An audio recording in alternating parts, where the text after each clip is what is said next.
Hey everyone, welcome back to the channel. In today's quick video tutorial, I'm going to show you how to find Dunkin Donuts promo codes in 2025. So I'm going to give you two different methods that would be very helpful for you to find best promo codes as of January 2025 for Dunkin Donuts. Now, in the first method, you will have to come to the official website of dunkindonuts.com.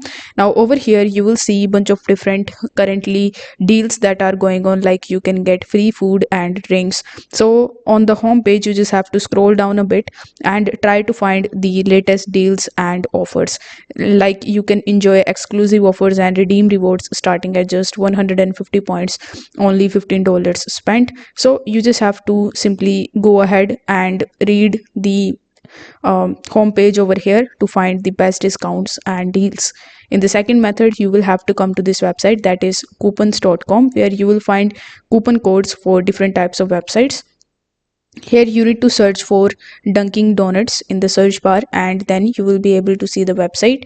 Now over here you will see the promo codes that are working as of January 2025. As you can see, total 23 coupon codes and deals available. Now you need to simply select the deal which you want to avail. So let's say I want to avail this one. So click on the get deal option and it will show you the deals in front of you. Next, you just have to simply click on the terms and conditions and make sure that you read the terms and conditions first before applying the deal or the coupon code. Now you need to click on go to store, and over here you need to create your account with Dunkin Donuts and place your order. At the time of delivery, you can just take a look at if the deal is activated or not, or if you have a coupon code, you need to just apply the coupon code and you are done. So if this video helped you out, don't forget to like the video and subscribe to the channel. Thank you so much for watching.